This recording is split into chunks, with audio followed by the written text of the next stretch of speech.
Imagine what someone could do with $7 billion. This is regime and possibly world-altering money.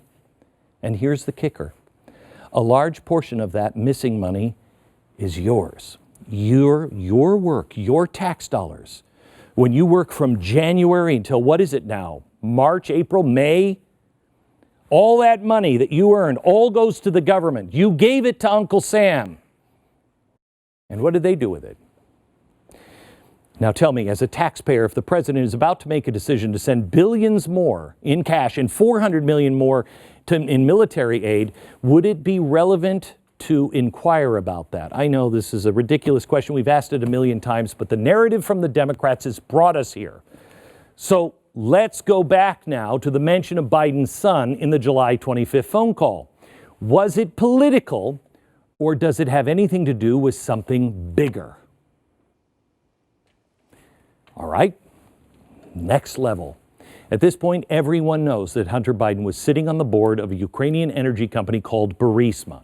We also know that Joe Biden had the prosecutor general in Ukraine fired while he was investigating Burisma and Hunter Biden. But how do we know that Burisma was corrupt? And this is crucial.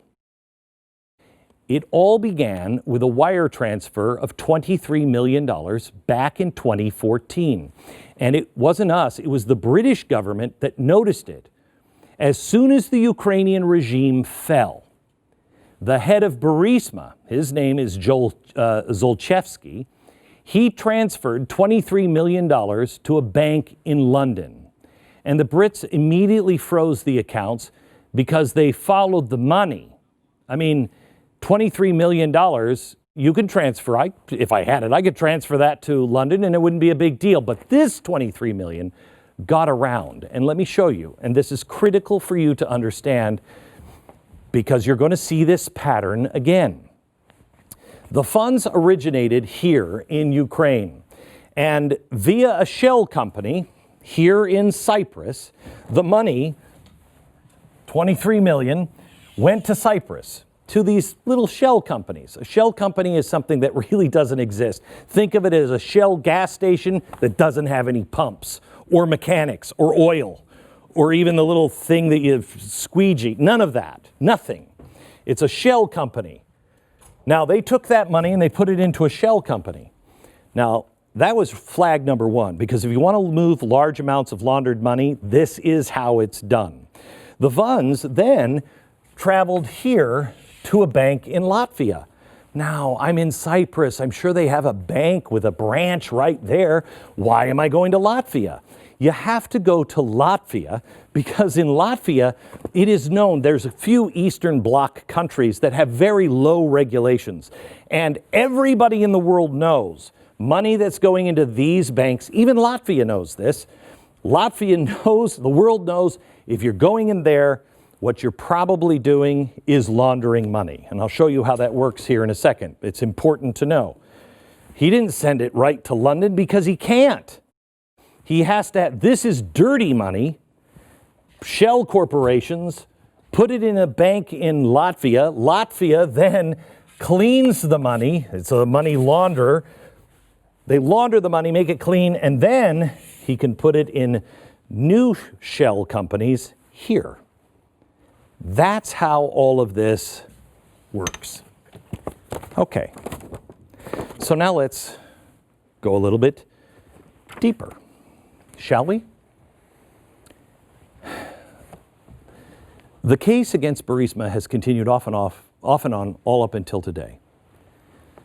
But the money was frozen at $23 million, while the UK was looking into that and tracking it. As that was happening, as they had frozen the accounts, and everyone in the world in the government knew that that money was being frozen, Hunter Biden joined the Burisma board. Okay, well, maybe Dad didn't tell him. Okay, I don't think that's possible, but maybe Dad didn't tell him.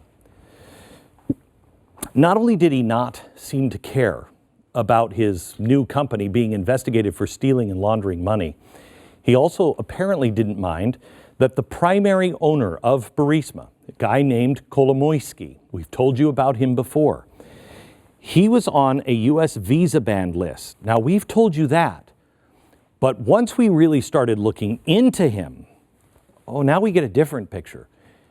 Why is he banned from traveling? Why does the United States say, don't do any business with him? Because he was on this ban list from the United States for, get this, murders and beheadings. Also hiring rowdies armed with chainsaws and using brute force to intimidate rival companies. This guy seems to be the Tony Soprano. This is a really bad guy. This didn't faze either of the Bidens at all. And wouldn't you know it, a few months later, this guy that was banned for arming rowdies with chainsaws and performing beheadings with them magically got a brand new visa to go to the U.S. Now, why would Joe Biden clear this guy? Violent background, banned from the U.S. His money is embezzling and laundering money. Why would you do that? More importantly, as a dad, I think he loves his son. Why would he say, oh yeah, son, you sure you know what you're doing? The guy is Tony Soprano. He will kill you with a chainsaw. I'd love an actual answer, because it looks suspiciously like the Bidens were legitimizing and protecting a billionaire thug. I want to concentrate tonight on legitimizing, giving him the keys to the castle. The United States is endorsing you can do business with him. Why in God's green earth would we tell the rest of the world, hey, this guy's okay. He's open for business. What could possibly be the motivation? Well, tonight I'm going to do something, because I don't want to be everything that I despise or become everything I despise. I'm going to do for Joe Biden what the media has never done for either me, you, or especially Donald Trump. I'm going to assume that Joe Biden loves his country and his son. Okay, so I assume that it's not about money. What could it possibly be? What is another motive? At the same time all of this was happening, Biden, as the point man for Ukraine, and Secretary of State John Kerry, they began lobbying for $1.8 billion, an aid package to Ukraine specifically to stabilize their banking system. Did you know that your tax dollars, not only in 2008, went to bail out the banks here, but under Obama, in 2014, 2015, they were lobbying and got $1.8 billion to bail out the Ukrainian banks. And they lost that money. It was put into one bank, Privat Bank. Remember, this is happening the same time the Obama administration is refusing to give Ukraine any lethal military aid. Obama did not want to antagonize the Russians. He didn't want to send those messages. And that policy remained up until President Trump got in, when he greenlit military aid and a missile system and sent it to him. And then he stopped. Why? Now, this is one of those things that bothered me. During the impeachment, do you remember the Democrats, how they just kept saying Trump was putting them, the Ukrainians, in danger? It was our responsibility to help fight the war with Russia. But I said the whole time, where were you? You literally refused to give them anything but blankets. Congress wanted to send it. You said no. Oh, and that $1.8 billion, your money, guess where it is?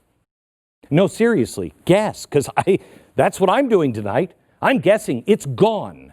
Nearly $2 billion flowed from the U.S. Treasury to Privat Bank in Ukraine, and that's the last time anybody has seen it. We have the deposit slip. Where's our money? Back in December, I revealed this. This is a letter from a State Department official, George Kent. Now, he was a impeachment witness against the president, okay? I showed you this letter. The letter was a response to the Ukrainian prosecutor general who was claiming that the U.S. provided funds that were being allocated improperly. They're trying to figure out, you've lost a lot of money here and we're investigating. And he says, I'd like to make it clear, the United States has no concerns about the use of our funds for our joint project with the Prosecutor General's office. Furthermore, we have also said publicly none of this assistance funds were provided directly to any entity within the Prosecutor General's office, blah, blah, blah. We have accounted for every single foreign assistance dollar provided within the framework of this project, and is our practice for every project we support Ukraine. We are completely satisfied with the assistance in question that has not only been used for those purposes and those stated above. I do not see any grounds from our perspective as the donor who provided the assistance for any investigation into its use. Wow. They're comfortable. Hey, as the guy who helped pay for that 1.8, I'm not really comfortable. Can you tell me where the $1.8 billion went? Because I'm not with you on this. I know we deposited it in Privat Bank. Now that's Ukrainian's state bank. That's important. This is the bank that handles all the payrolls for both government officials and the military. Do you know who the co-founder of the bank is and the one with the majority ownership? Yeah. Kolomoisky. Same guy Hunter was working for. The same guy. That guy. The same guy mysteriously just granted a U.S. visa. The same guy that the U.S. said, hey, he's open for business. You know, despite the beheadings with the chainsaws. Wow.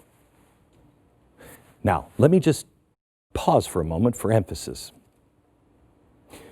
Kolomoisky's company, Burisma, was implicated in a money laundering ring.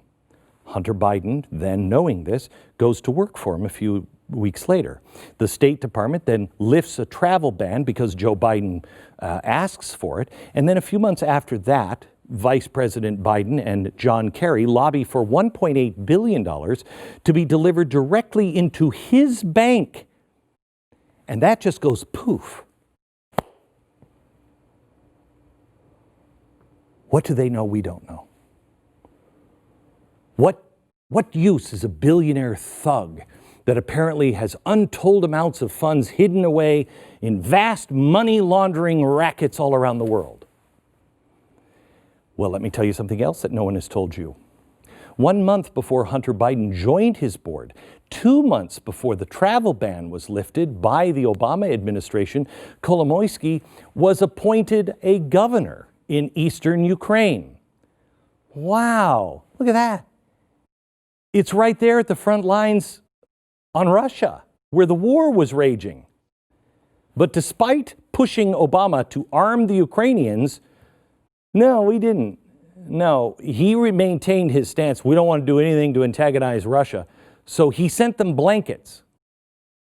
Now, I'm just curious here, side note.